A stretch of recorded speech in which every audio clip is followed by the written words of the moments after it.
वालेकुम व्यूअर्स, उम्मीद है कि आप खैरियत से होंगे। आज मैं आप लोगों को उर्दू की पेपर प्रेजेंटेशन के हवाले से गाइड करूंगी। तो उर्दू के पेपर के अंदर आप लोगों ने इस तरफ लाइन लगानी होती है।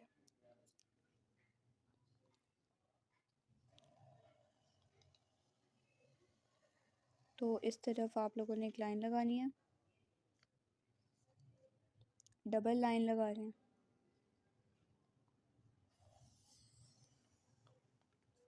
इस तरीके से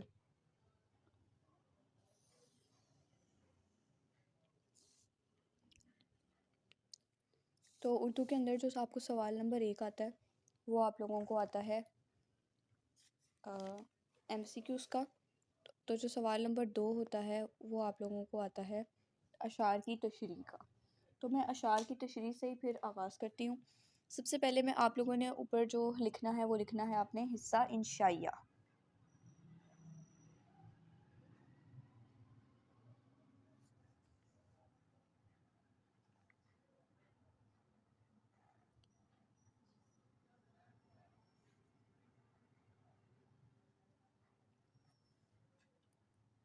हिस्सा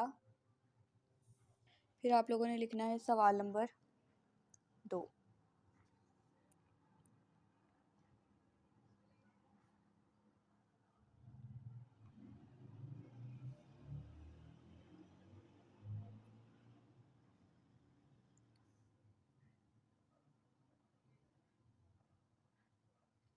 इस तरीके से आप लोगों ने सवाल नंबर 2 मेंशन कर देना है।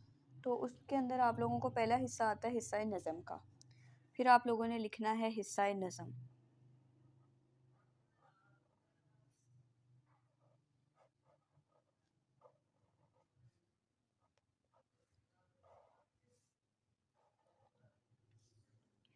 हिस्सा नज़म के बाद आप लोगों को 3 अशार हिस्सा नज़म से करने होते हैं और 2 अशार जो हैं वो हिस्सा गज़ल से करने होते हैं। हिस्सा नज़म के मैं आप लोगों को अशार की तशरीह बता देती हूँ। आप लोगों का एक शेर मैं आप लोगों को लिख के दिखा देती हूँ। तो वो शेर लिखने के लिए आप लोग 604 का इस्तेमाल कर सकते हैं।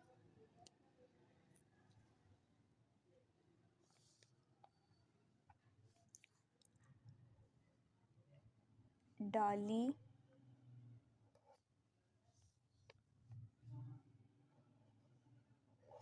गई जो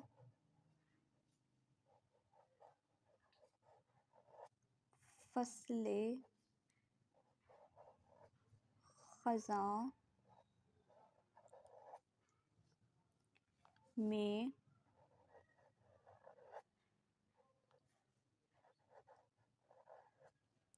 शजर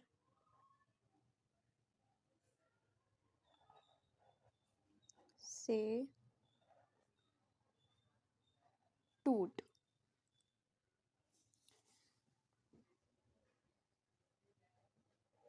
मुमकिन नहीं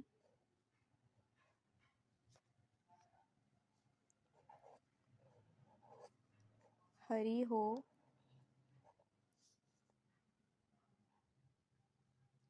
सिहाब बहार से। कोशिश करिएगा कि ये बिल्कुल बराबर के आएँ। इसके अलावा जैसे मैं पहला वाला कर रही हूँ ना, तो यहाँ पर आप लोग मेंशन भी कर दें कि आप लोग फ़र्स्ट कर रहे हैं, इस तरीके से कि आप लोग फ़र्स्ट वाला शेर अटैम्प्ट करने लगे हैं। किसी भी शेर के अंदर आप लोगों को नहीं बताया जाता, अक्सर क्वेश्चन पेपर पे ये चीज़ मेंशन नहीं होती, लेकिन जो चीज़ आप लोगों ने आपने लिखनी होती है ना, वो होता है हवाला मतन। हवाला मतन आप लोगों ने यहाँ पर तहरीर करना होता है। हवाला मतन। इसके बाद आप लोगों ने तफसीलिया का निशान डाल देना है। उसके बाद आप लोगों ने लिखना है नज़्म का नाम। नाम नहीं लिखना, आप लोगों ने उन्वान लिखना है। नज़म का उन्वान, और फिर आप लोगों ने लिखना है शायर का नाम। सारा बेसिक काम हो गया। इसके बाद जो अगली चीज़ आप लोगों ने लिखनी है वो है तशरीह।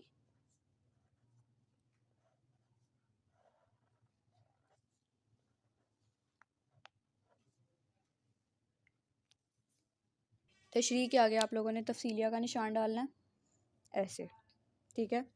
अब जैसे नज़म का उन्वान है मेरे पास,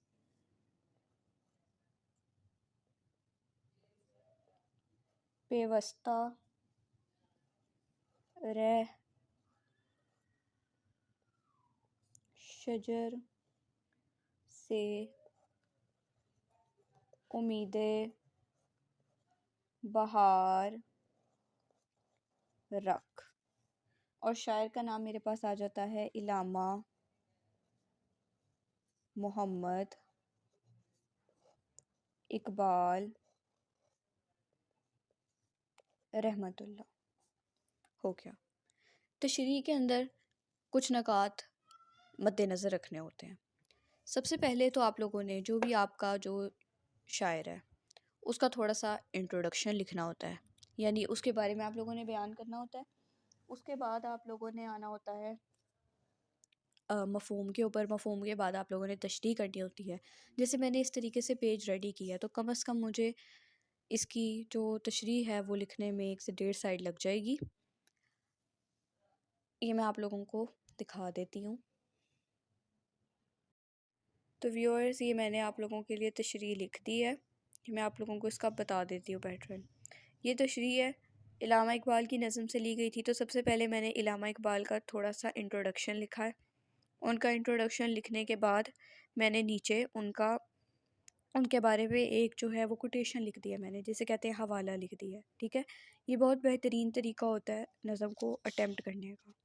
इससे आप लोगों के एग्ज़ामिनर के ऊपर बहुत अच्छा इंप्रेशन पड़ता है। अगर आपने स्टार्ट से ही हवाला मतन के बाद तशरीह, और तशरीह के अंदर पहला पैराग्राफ आप लोगों ने इस तरीके से शायर के इंट्रोडक्शन का लिख दिया है, तो ये एक बहुत ही पॉजिटिव इम्पैक्ट डालता है आप लोगों के एग्ज़ामिनर के ऊपर। नेक्स्ट मैं आपको दिखाती हूँ।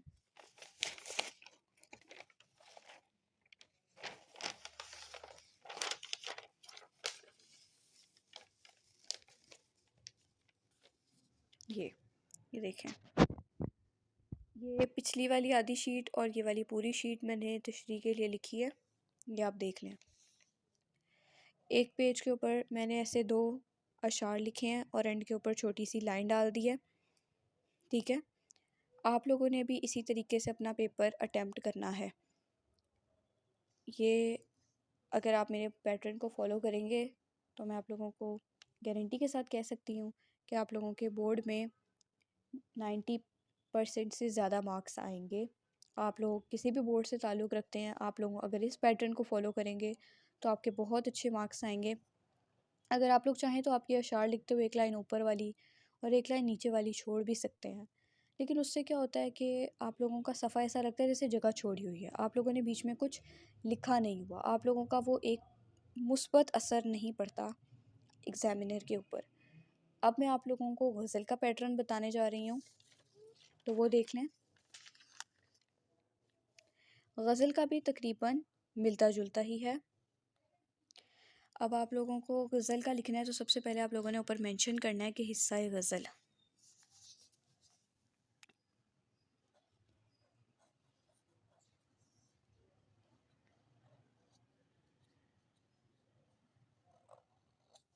हिस्सा गज़ल, ठीक है। उसके बाद हिस्सा गज़ल में से जैसे मैं उसका पहला वाला शेर करने लगी हूँ।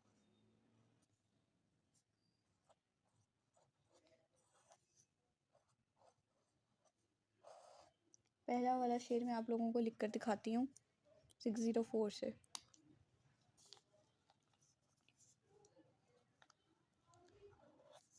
दिन जिंदगी के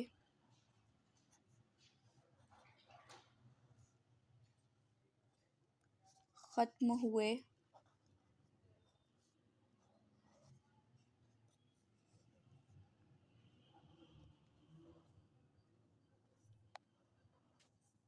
शाम हो गई,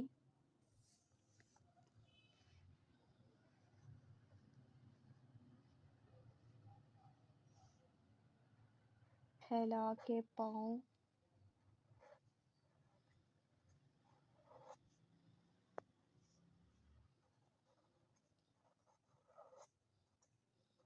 सोएंगे,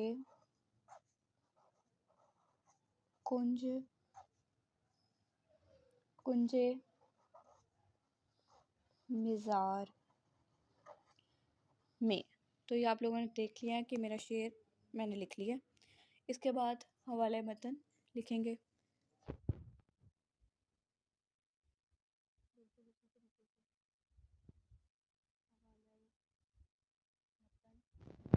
उसके बाद तफसीलिया की लामत डालेंगे। उसके बाद ना गज़ल का कोई उन्वान नहीं होता, ठीक है। गज़ल का कोई उन्वान नहीं होता, आप लोगों ने सिर्फ उसकी जगह शायर का नाम लिखना है।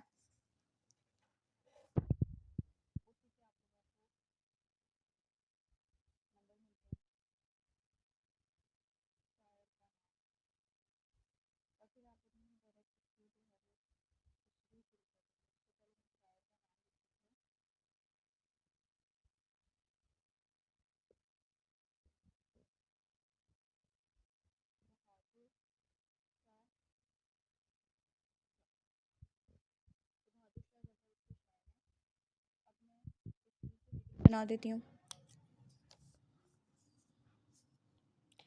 दूसरा मार्कर मैं यूज़ करती हूँ, जिससे मैं लाइनिंग नहीं करती, वो वाला मार्कर मैं यूज़ करती हूँ।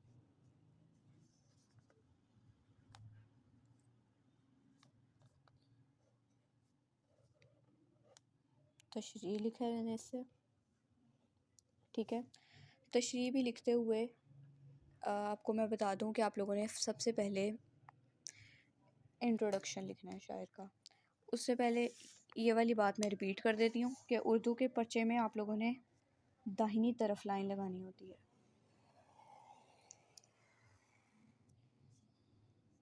कुछ इस तरीके से। बोर्ड के पेपर में आप लोगों को जो शीट्स मिलती हैं उनमें किसी भी तरफ लाइन नहीं लगी होती, ठीक है। तो ये ऐसे इनका हम इंट्रोडक्शन थोड़ा सा लिख लेते हैं। इसके आगे आप ऐसे तफसीलिया निशान डाल दीजिएगा। बहादुर शाह ख़ानदाने मुगलिया के आखिरी ताजदार थे।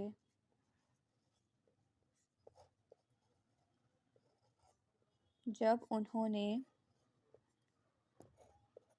बादशाहत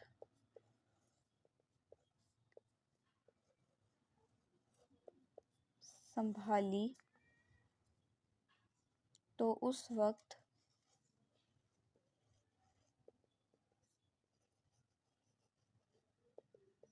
मुगलिया सल्तनत अपनी आखिरी सांसें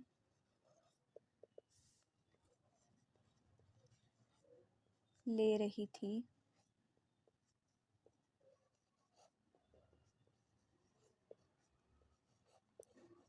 शाही ख़ानदान का फ़र्द होने के साथ साथ उन्होंने शायराना तबीयत भी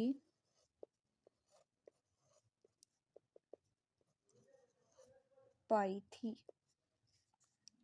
शायरी में गालिब और ज़ौक़ से, ये तखल्लुस का निशान डाला मैंने, से इस्लाह ली। और शायर के बारे में आप इसमें लिख सकते हैं। अब ये हमने ना जो पहला वाला शेर होता है वो ज़्यादा जगह लेता है, इस वजह से इतना ज़्यादा हिस्सा उसके अंदर वेस्ट हो जाता है, तो हमें उसके लिए काफ़ी ज़्यादा शीट भरनी पड़ जाती है अगले पेज तक। लेकिन इसके अंदर आप लोग ये अशार वगैरह या हवाले लिखते हो, ऊपर नीचे वाली लाइन आराम से छोड़ सकते हैं क्योंकि काफ़ी जगह होती है। इसके अंदर आप लोग हवाले में लिखेंगे बहादुर शाह ज़फ़र के सोस ओ गदास और गम के मज़ामीन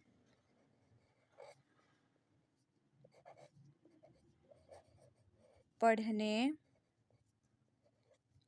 वालों को मुतासिर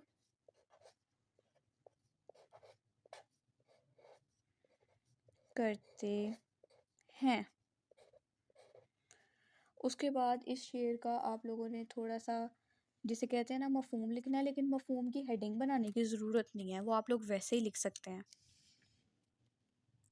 कि ज़िंदगी का दिन अपने अंजाम को पहुंचा,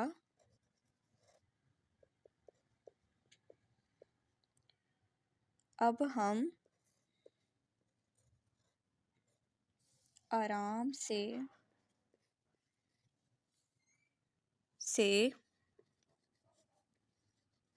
कब्र के कोने में सो पाएं। इसके बाद मैं आप लोगों को जो बाकी तशरीह है वो मैं लिख कर ही दिखा देती हूँ। इसे देख लें, मैंने गज़ल भी लिख ली है।